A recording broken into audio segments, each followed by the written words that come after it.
بسم اللہ الرحمن الرحیم۔ شروع اللہ کے نام سے جو رحمان و رحیم ہے۔ أَلَمْ نَشْرَحْ لَكَ صَدْرَكَ وَوَضَعْنَا عَنكَ وِزْرَكَ الَّذِي أَنقَضَ ظَهْرَكَ وَرَفَعْنَا لَكَ ذِكْرَكَ۔ اے نبی، کیا ہم نے تمہارا سینہ تمہارے لیے کھول نہیں دیا اور تم پر سے وہ بھاری بوجھ اتار دیا جو تمہاری کمر توڑے ڈال رہا تھا، اور تمہاری خاطر تمہارے ذکر کا آوازہ بلند کر دیا۔ سینہ تمہارے لیے کھول نہیں دیا۔ اس سوال سے کلام کا آغاز اور پھر بات کا مضمون یہ ظاہر کرتا ہے کہ رسول اللہ صلی اللہ علیہ وسلم اس زمانے میں ان شدید مشکلات پر سخت پریشان تھے جو دعوت اسلامی کا کام شروع کرنے کے بعد ابتدائی دور میں آپ کو پیش آ رہی تھیں۔ ان حالات میں اللہ تعالیٰ نے آپ کو مخاطب کر کے تسلی دیتے ہوئے فرمایا کہ اے نبی، کیا ہم نے یہ اور یہ عنایات تم پر نہیں کی ہیں؟ پھر ان ابتدائی مشکلات پر تم پریشان کیوں ہوتے ہو؟ سینہ کھولنے کا لفظ قرآن مجید میں جن مواقع پر آیا ہے ان پر نگاہ ڈالنے سے معلوم ہوتا ہے کہ اس کے دو معنی ہیں۔ نمبر 1، سورہ انعام آیت 125 میں فرمایا فَمَن يُرِدِ اللَّهُ أَن يَهْدِيَهُ يَشْرَحْ صَدْرَهُ لِلْإِسْلَامِ، یعنی پس جس شخص کو اللہ تعالیٰ ہدایت بخشنے کا ارادہ فرماتا ہے اس کا سینہ اسلام کے لیے کھول دیتا ہے۔ اور سورہ زمر آیت 22 میں فرمایا أَفَمَن شَرَحَ اللَّهُ صَدْرَهُ لِلْإِسْلَامِ فَهُوَ عَلَى نُورٍ مِّن رَّبِّهِ، یعنی تو کیا وہ شخص جس کا سینہ اللہ نے اسلام کے لیے کھول دیا ہو پھر وہ اپنے رب کی طرف سے ایک روشنی پر چل رہا ہو۔ ان دونوں مقامات پر شرح صدر سے مراد ہر قسم کے ذہنی خلجان اور تردد سے پاک ہو کر اس بات پر پوری طرح مطمئن ہو جانا ہے کہ اسلام کا راستہ ہی برحق ہے، اور وہی عقائد، وہی اصول اخلاق و تہذیب و تمدن اور وہی احکام و ہدایات بالکل صحیح ہیں جو اسلام نے انسان کو دیے ہیں۔ نمبر 2، سورہ شعراء آیت 12-13 میں ذکر آیا ہے کہ حضرت موسیٰ کو جب اللہ تعالیٰ نبوت کے منصب عظیم پر معمور کر کے فرعون اور اس کی عظیم سلطنت سے جا ٹکرانے کا حکم دے رہا تھا تو انہوں نے عرض کیا رب انی اخاف ان یکذبون ویضیق صدری، یعنی میرے رب، میں ڈرتا ہوں کہ وہ لوگ مجھے جھٹلا دیں گے اور میرا سینہ تنگ ہو رہا ہے۔ اور سورہ طٰہٰ آیات 25 اور 26 میں بیان کیا گیا ہے کہ اسی موقع پر حضرت موسیٰ نے اللہ تعالیٰ سے دعا مانگی کہ رب اشرح لی صدری ویسر لی امری، یعنی میرے رب میرا سینہ میرے لیے کھول دے اور میرا کام میرے لیے آسان کر دے۔ یہاں سینے کی تنگی سے مراد یہ ہے کہ نبوت جیسے کار عظیم کا بار سنبھالنے اور تنہا کفر کی ایک جابر و قاہر طاقت سے ٹکر لینے کی آدمی کو ہمت نہ پڑ رہی ہو، اور شرح صدر سے مراد یہ ہے کہ آدمی کا حوصلہ بلند ہو جائے، کسی بڑی سے بڑی مہم پر جانے اور کسی سخت سے سخت کام کو انجام دینے میں بھی اسے تحمل نہ ہو، اور نبوت کی عظیم ذمہ داریاں سنبھالنے کی اس میں ہمت پیدا ہو جائے۔ غور کیا جائے تو محسوس ہوتا ہے کہ اس آیت میں رسول اللہ صلی اللہ علیہ وسلم کا سینہ کھول دینے سے یہ دونوں معنی مراد ہیں۔ پہلے معنی کے لحاظ سے اس کا مطلب یہ ہے کہ نبوت سے پہلے رسول اللہ صلی اللہ علیہ وسلم مشرکین عرب، نصارہ، یہود، مجوس سب کے مذہب کو غلط سمجھتے تھے اور اس حنیفیت پر بھی مطمئن نہ تھے جو عرب کے بعض قائلین توحید میں پائی جاتی تھی،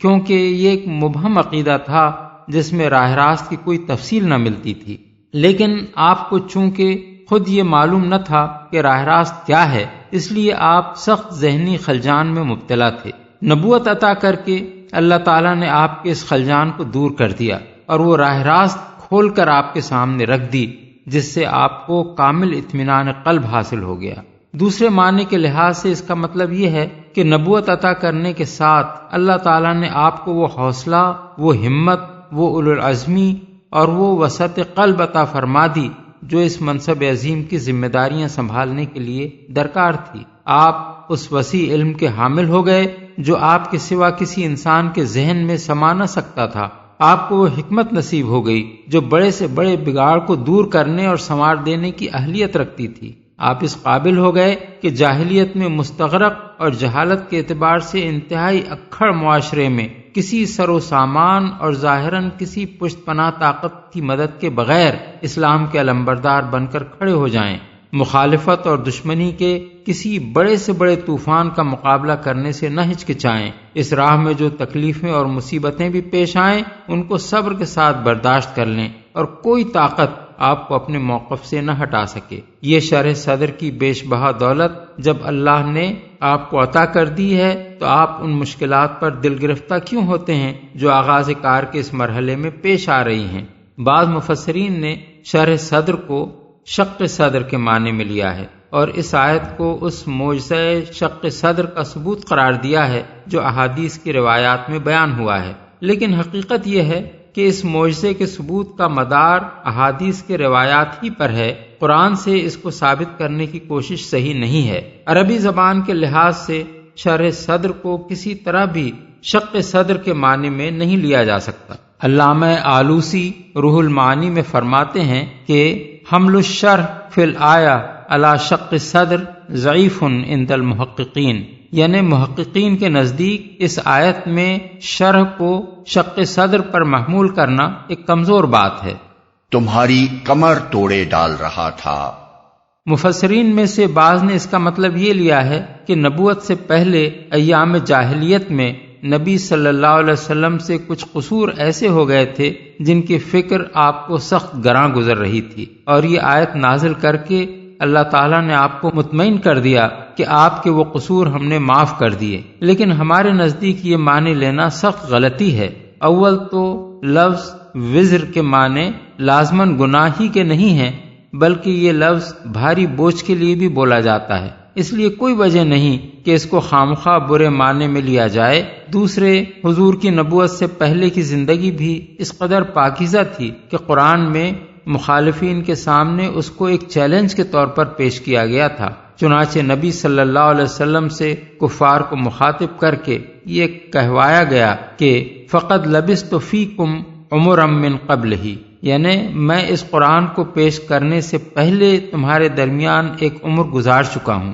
سورہ یونس آیت 16۔ اور حضور اس کردار کے انسان بھی نہ تھے کہ لوگوں سے چھپ کر آپ نے کوئی گناہ کیا ہو، معاذ اللہ، اگر ایسا ہوتا تو اللہ تعالیٰ تو اس سے ناواقف نہ ہو سکتا تھا کہ جو شخص کوئی چھپا ہوا داغ اپنے دامن پہ لیے ہوئے ہوتا اس سے خلق خدا کے سامنے برملا وہ بات کہواتا جو سورہ یونس کی مذکورہ بالا آیت میں اس نے کہوائی ہے۔ بس در حقیقت اس آیت میں وزر کے صحیح معنی بھاری بوجھ کے ہیں، اور اس سے مراد رنج و غم اور فکر و پریشانی کا وہ بوجھ ہے جو اپنی قوم کی جہالت و جاہلیت کو دیکھ دیکھ کر آپ کی حساس طبیعت پر پڑ رہا تھا۔ آپ کے سامنے بت پوجے جا رہے تھے، شرک اور مشرکانہ اوہام و رسوم کا بازار گرم تھا، اخلاق کی گندگی اور بے حیائی ہر طرف پھیلی ہوئی تھی، معاشرت میں ظلم اور معاملات میں فساد عام تھا، زورداروں کی زیادتیوں سے بے زور پس رہے تھے، لڑکیاں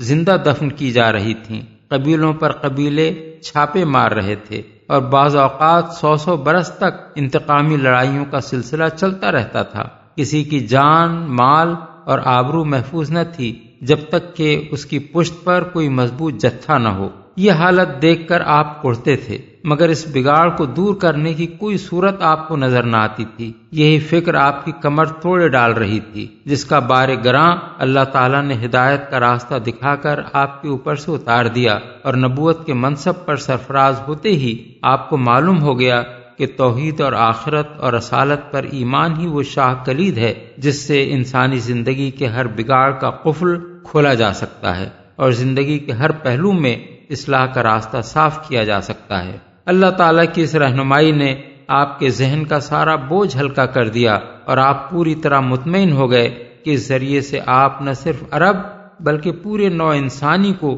ان خرابیوں سے نکال سکتے ہیں جن میں اس وقت عرب سے باہر کی بھی ساری دنیا مبتلا تھی۔ آوازہ بلند کر دیا۔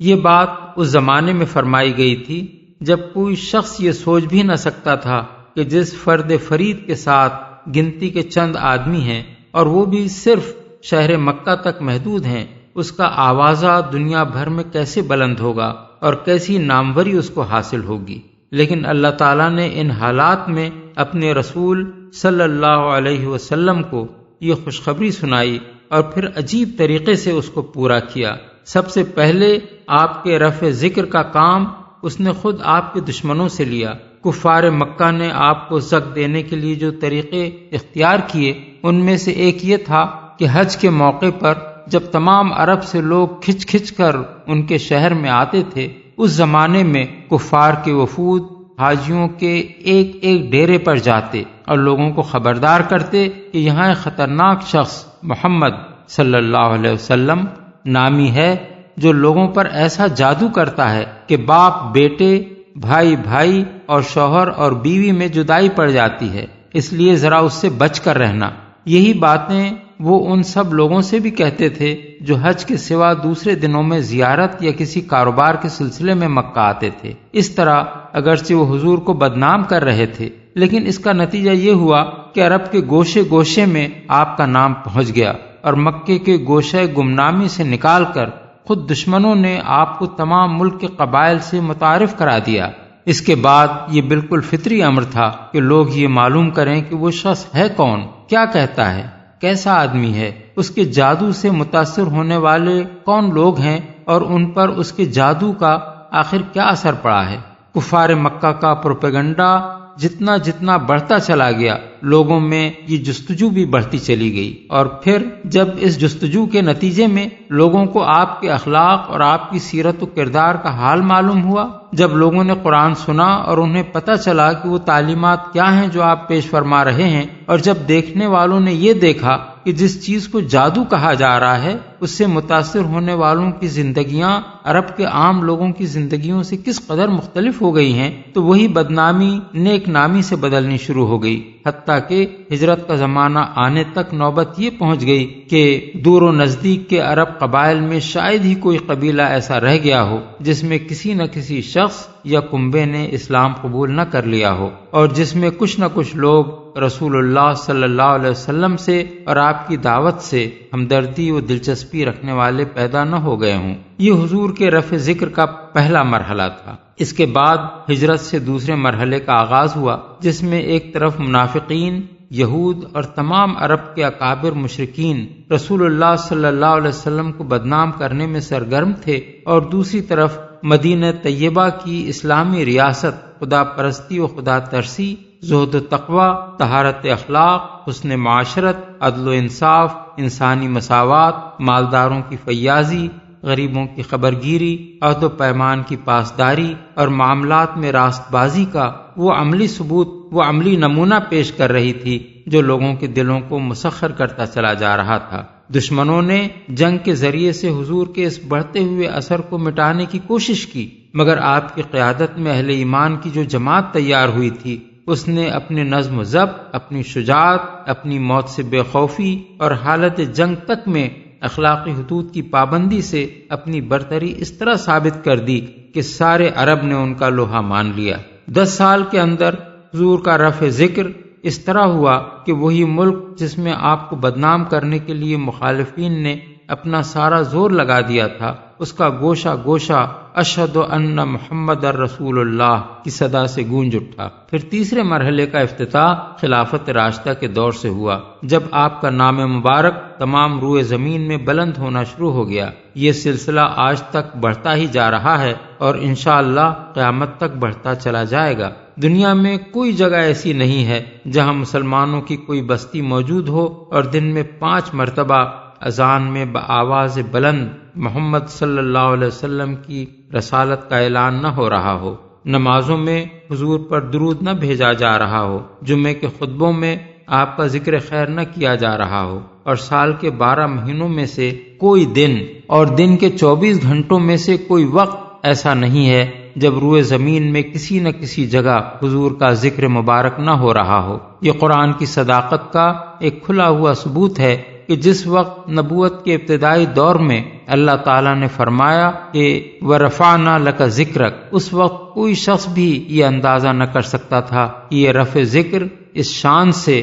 اور اتنے بڑے پیمانے پر ہوگا۔ حدیث میں حضرت ابو سعید خدری کی روایت ہے کہ رسول اللہ صلی اللہ علیہ وسلم نے فرمایا، جبریل میرے پاس آئے اور مجھ سے کہا، میرا رب اور آپ کا رب پوچھتا ہے کہ میں نے کس طرح تمہارا رفع ذکر کیا؟ میں نے عرض کیا اللہ ہی بہتر جانتا ہے۔ انہوں نے کہا اللہ تعالیٰ کا ارشاد ہے کہ جب میرا ذکر کیا جائے گا تو میرے ساتھ تمہارا بھی ذکر کیا جائے گا۔ بروایت ابن جریر، ابن ابی حاتم، مسند ابو یعلا، ابن المنذر، ابن حبان، ابن مردویہ، ابو نعیم۔ بات کی پوری تاریخ شہادت دے رہی ہے کہ یہ بات حرف بحرف پوری ہوئی۔ فَإِنَّ مَعَ الْعُسْرِ يُسْرًا